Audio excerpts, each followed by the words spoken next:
이번 시간에는 전산세무 2급 119회 이론을 한번 풀어볼게요. 1번 다음 중 재무상태표의 분류가 나머지와 다른 하나.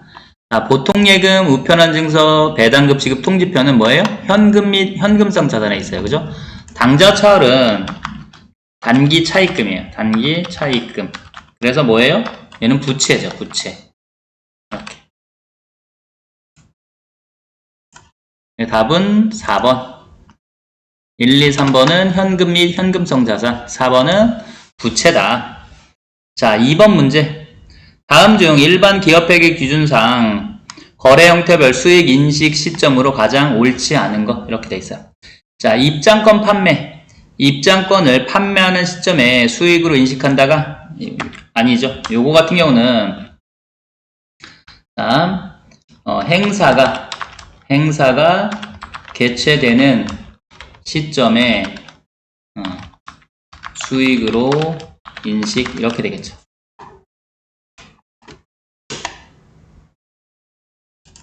그래서 1번이 옳지 않은 거예요. 자, 수강료의 수익은 강의 기간에 걸쳐 수익으로 인식하는 거고, 배당금 수익은 뭐야? 배당금을 받을 권리와 금액이 확정된 날, 그쵸? 그 다음에 설치 및 검사 조건부 판매, 구매자에게 재화가 인도되고 설치와 검사가 완료되었을 때. 틀린 거는 1번. 자, 3번 문제. 다음 중 유형자산의 감가상각에 대한 설명 옳지 않은 거예요. 자, 감가상각 방법은 해당 자산으로부터 예상되는 미래 경제적 효익의 소멸 형태에 따라 선택하고 소멸 형태가 변하지 않는 한 매기 계속 적용한다. 맞죠?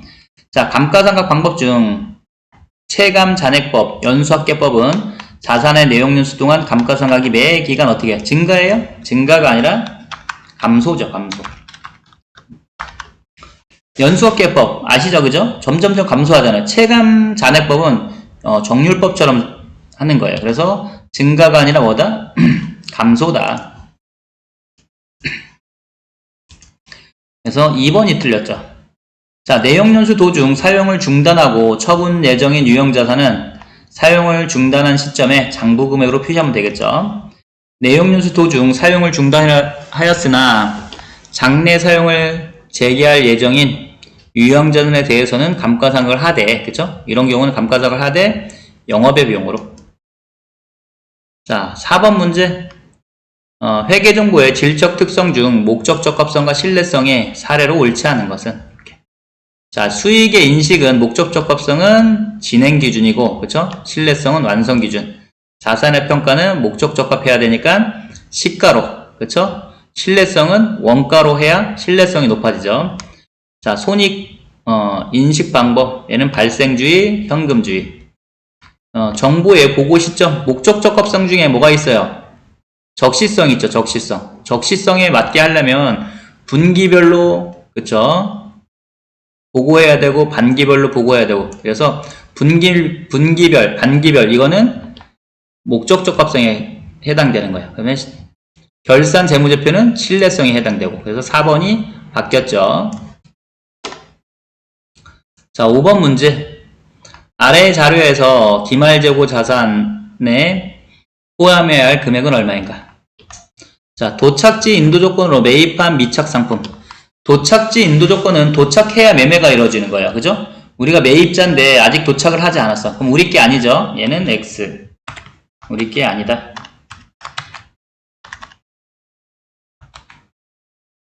자, 담보로 제공한 저당 상품. 담보로 제공한 거는, 그죠? 회계상 거래가 아니에요. 팔린 게 아니에요. 우리 거예요, 우리 거. 담보 제공한 건 뭐다? 우리 거다. 잠깐만. 동그라미죠. 우리 거니까 우리 기말재고 자산이죠. 이렇게 되겠죠. 자, 그 다음에 기말현재 구매자의 구매의사 표시 없는 시성품. 얘도 우리 거죠.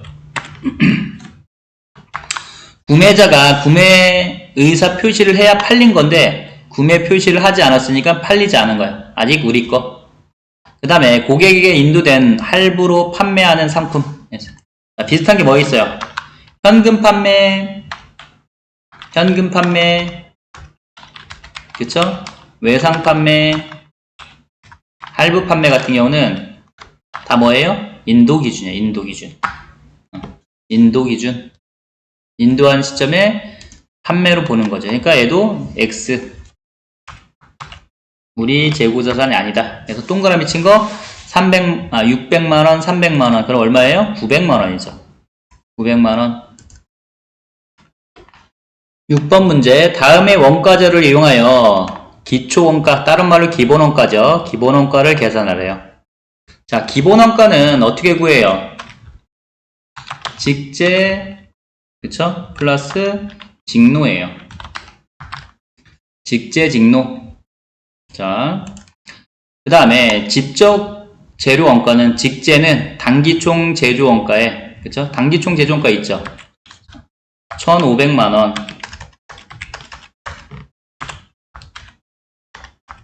곱하기 40%예요. 40%.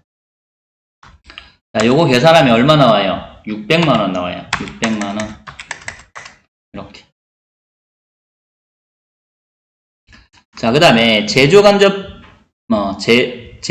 원가는 집적 노무비의 50%. 그 다음에 단기총 제조 원가는 1,500만원. 자, 요거 갖고는 바로 풀기가 힘들죠. 일단, 제조 원가가 이거죠. 제조 원가. 자, 식을 써볼게요. 제조 원가 어떻게 구한다? 직제,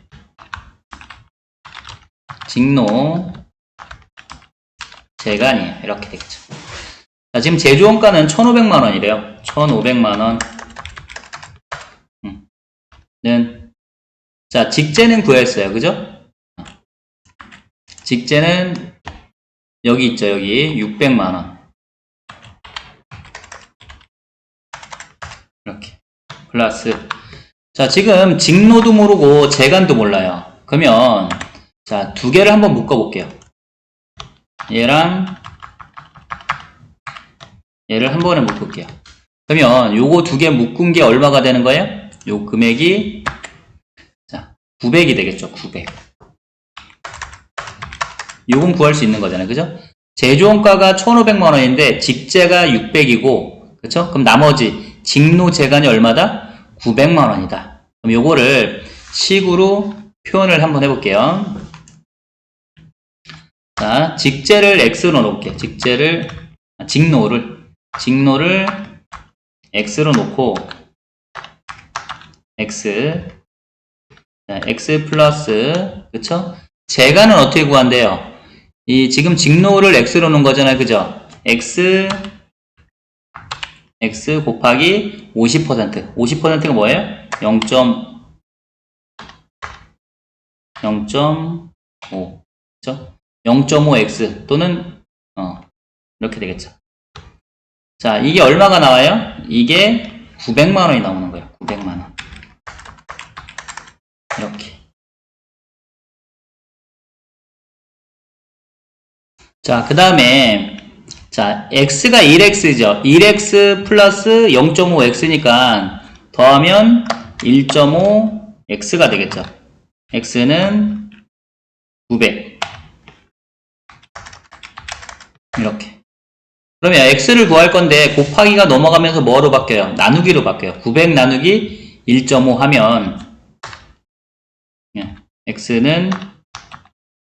x는 얼마 나와요? 600만원이 나오죠. 600. 이렇게. 자, 그러니까 노무비가 얼마다? 노무비가 600만원이라는 걸 알았어요. 여기가. 얘가 600. 그러면 얘가 얼마예요? 300이죠. 이렇게. 그래서 우리가 물음이 직제, 직노예요. 직제가 600. 그쵸? 직제가 600, 직노가 600. 그러면 얼마예요? 1200. 1200이 답이죠.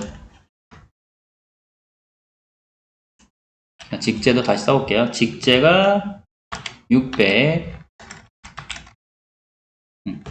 우리는 뭘 구할 거다? 직제, 직노. 이렇게 구할 거예요. 그래서 600, 600, 1200. 7번 문제. 다음 설명 중 옳은 것은 이렇게 돼 있어요. 1번 기말 제공품이 기초 제공품보다 크다면 단기총 제조원가가 제품 제조원가보다 크다. 자, 한번 식을 한번 써볼게요. 자, 어떤 식을 써야 돼요? 제품 제조 원가. 자, 제품 제조 원가는 기초 제공품 플러스, 그쵸? 제조 원가 마이너스 기말 제공품. 이렇게. 자, 그러면 기말 제공품이 기초보다 크대요. 누가 큰 거냐면 기초보다 기말이 큰 거예요. 이렇게. 그러면 빼는 게 크니까, 그죠? 제조원가랑 제품 제조원가 비교해도 뭘 넣어도 누가 커야 돼요? 얘가 크죠? 얘가 빼는 게 크니까, 자, 빼는 게 크니까 제조원가가 큰데 한번, 자, 숫자를 하면 임의의 숫자를 대입을 해봅시다. 자, 보세요. 자, 기초가 100이라고 가정하고, 그쵸? 플러스, 자, 제조원가는 500이라고 하고, 마이너스. 자, 지금 보시면 기말 제공품이 기초보다 무조건 커야 돼. 그럼 예를 들어 200이라고 쓰면, 그쵸? 100이라고 쓰고 200 쓰고 300 쓰면 뭐 400 써야 되겠죠? 그러면 얼마 나와요? 그러면 400이 나오겠네요. 400. 이렇게 되는 거죠. 이렇게.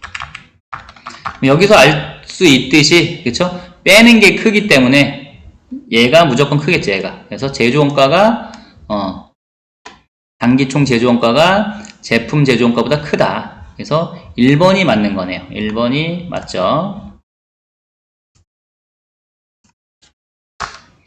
자, 보기 2번 보면 기본원가는 집정농무 원가와 제조간접원가를 합한 것이다. 그쵸? 아니죠.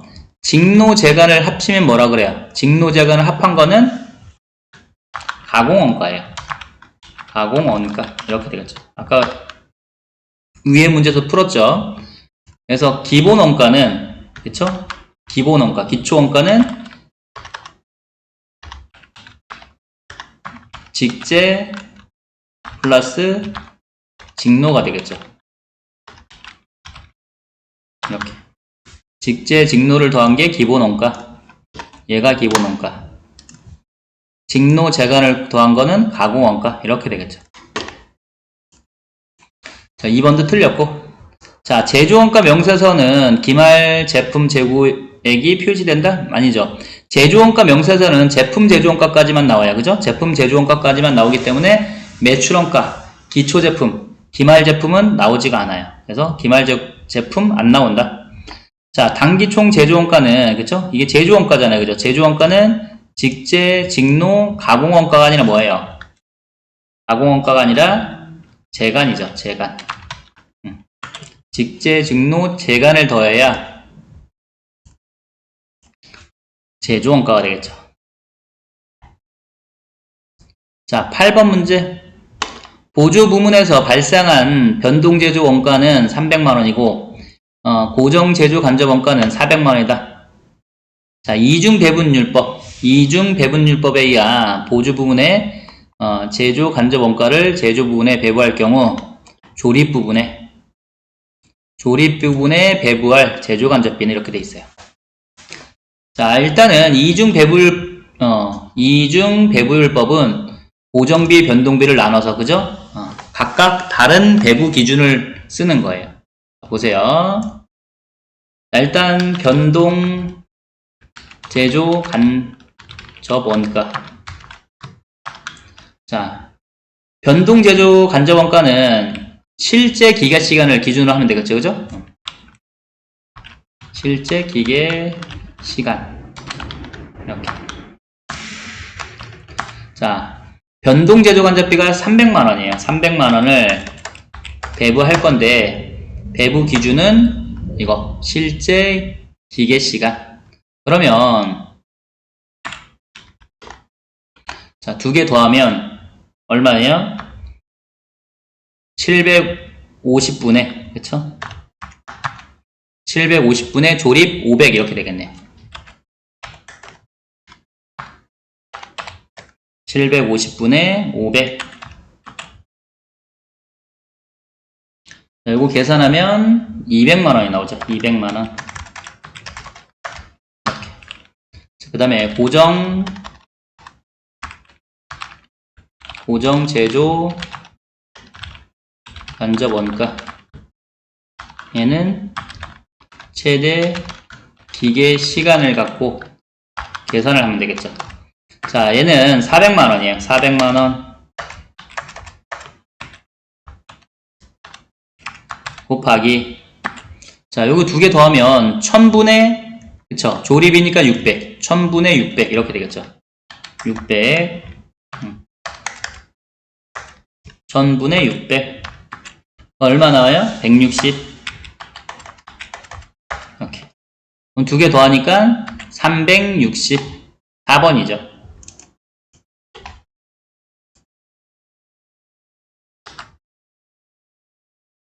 그래서 이중 배분율법은, 그쵸? 변동비, 고정비를, 그쵸?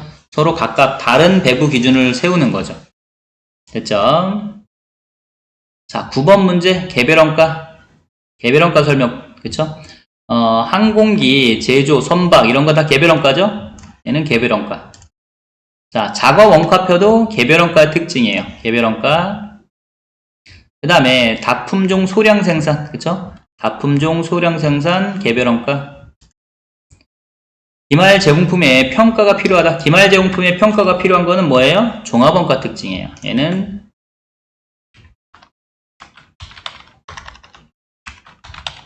종합원가죠. 이렇게. 자, 상대적으로, 그죠? 종합원가보다, 그죠? 상대적으로 원가 계산 과정이 복잡하나 정확성이 높다. 개별원가 특징. 자, 원가를 재료비, 가공비, 그쵸? 재료원가, 가공원가로 분류하는 거는 종합원가 특징이에요. 종합원가. 이렇게. 그래서 라, 마가 종합, 나머지는 개별. 이렇게 되겠죠. 그래서 답은 3번이네요. 아니다, 3번이 아니라 가나, 그쵸? 색칠을 3번이네. 3번. 가나, 다마 3번. 됐어요. 자, 10번 문제. 자, 공손품이에요. 공손품. 자, 일단은 기초, 그쵸? 기초 플러스, 그래서 기초에서 단기 착수를 더해요. 단기 착수를 더하고, 그쵸? 기말 제공품을 빼면 이게 완성품이죠. 얘를 빼야 돼. 이렇게. 기초 900에서 3000을 더하고 600을 빼면 완성품. 그쵸? 완성품이 얼마 나와요? 3300이 나오네. 3300. 이렇게 되죠. 자, 요거는 장부상 완성이라 그래요. 편의상 장부 완성. 그러면 실제 완성은, 여기다 실제 완성을 쓸게요. 실제 완성품. 자, 그런데 불량품이 300개가 났어. 불량품이 300개가 났으니까 실제로는 몇 개가 완성되겠어요? 3000개가 완성이 됐겠죠. 원래는 3300개가 완성이 돼야 되는데 불량품이 300개가 났으니까 실제 완성은 3000개다. 이렇게 되겠죠. 됐죠? 자, 옳은 거 찾는 거야. 옳은 거. 완성품은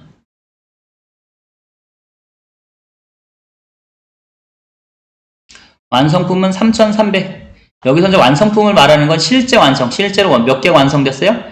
3300개가 아니라 3000개. 왜? 300개는 불량이야. 그리고 완성이 안 됐겠죠. 그래서 3000 이렇게 되고. 자, 공손품은 완성품의 15%이다. 자, 완성품. 여기서 말하는 실제 완성. 이거의 15% 하면 얼마 나와요?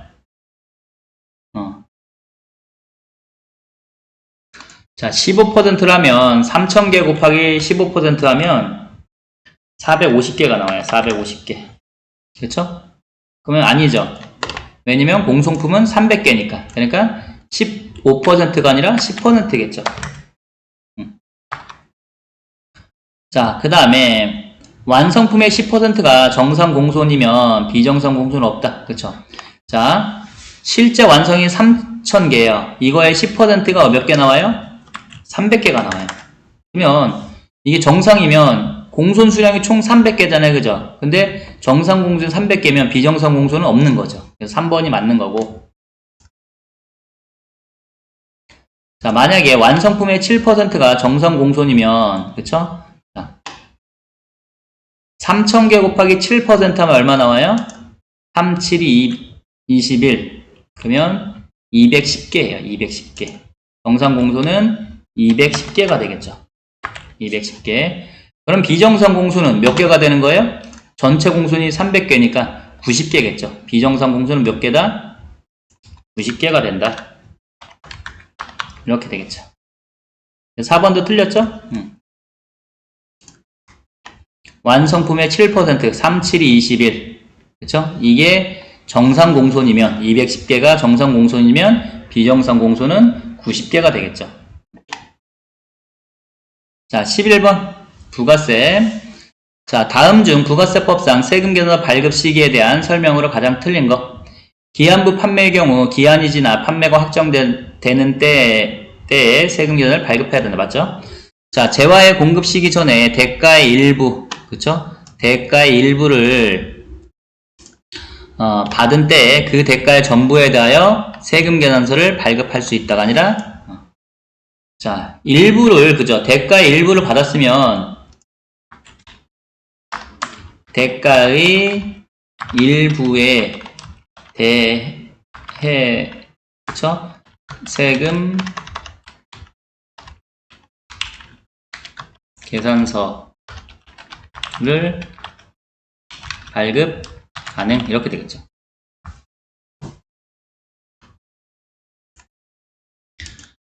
자, 그래서 틀린 거는 2번이네요.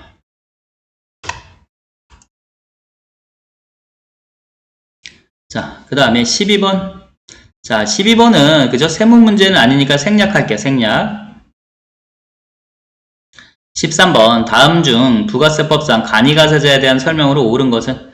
자, 법인도 신규 법인에 한해서는 간이가세자? 안 되죠. 자, 간이가세자는 개인만, 그렇죠? 개인만 가능해요. 오타가 많이 나. 개인만 가능하다. 법인 안 돼요.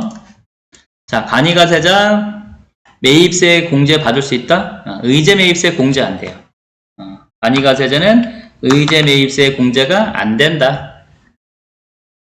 자, 간이가세자는 해당 과세기간에 대한 공급대가가 4,800만원 미만인 경우 납세 의무가 면제되죠. 그래서 3번이 맞는 거죠.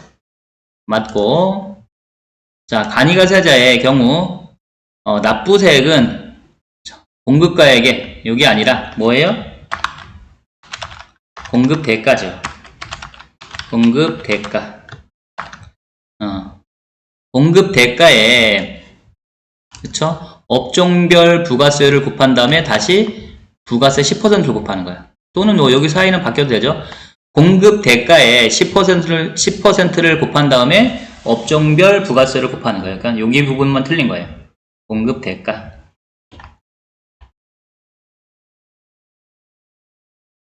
됐죠? 자, 14번. 자, 다음의 자료를 이용하여 종합소득 산출세액이요. 산출세 계산하면 일단은 이자 배당이, 그쵸? 2천만원이 안 넘었으니까 무조건 분리과세. 얘는 X. 자, 사업소득 더해야 되겠죠?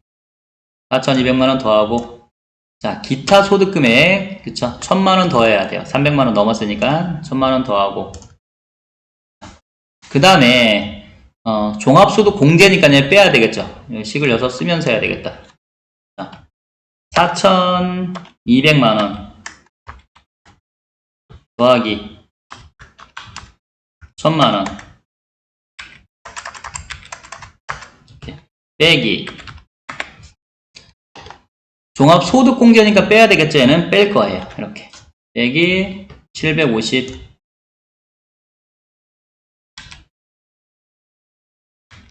이렇게 이거 계산하면 4,450이 나오겠죠. 이렇게. 자, 지금 보시면 5천만원 이하잖아요. 그죠? 5천만원 이하면 15%예요. 여기다 곱하기 15%. 15%. 하면은 15% 하면 667만 5천원이 나오네. 그쵸? 667만 5천원에서 누진공제 126만원을 빼는 거예요. 빼기 126만원. 요거 계산하면 541만 5천원이 나오겠죠. 그래서 2번이 답이죠. 자, 그 다음에 15번. 다음 중 소득세법상 인적공제에 대한 설명으로 옳은 것은? 자, 배우자와 직계존속은 항상 생계를 같이 하는 부양가족을 본다. 직계존속이 아니라 자, 직계비속 이렇게 되겠죠. 직계존속 아니라 직계비속.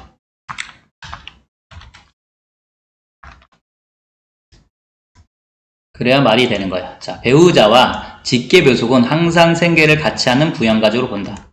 자, 추가공제는 해당 거주자의 기본공제를 적용받는 경우에만 공제받을 수 있다. 그쵸? 이게 일단 맞고 맞는 거죠.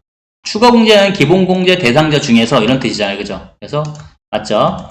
자, 형제자매 배우자는 공제대상 부양가족에 포함한다? 아니죠. 형제자매까지만 들어가요. 형제자매의 배우자는 부양가족에 안 들어가는 거죠. 그래서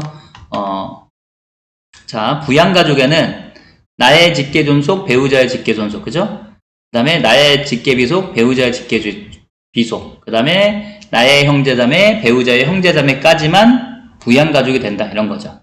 자, 과세기간 종료일 전에 사망한 경우 사망일의 상황에 따라 공제 여부를 판단한다가 아니라 사망 전일이죠.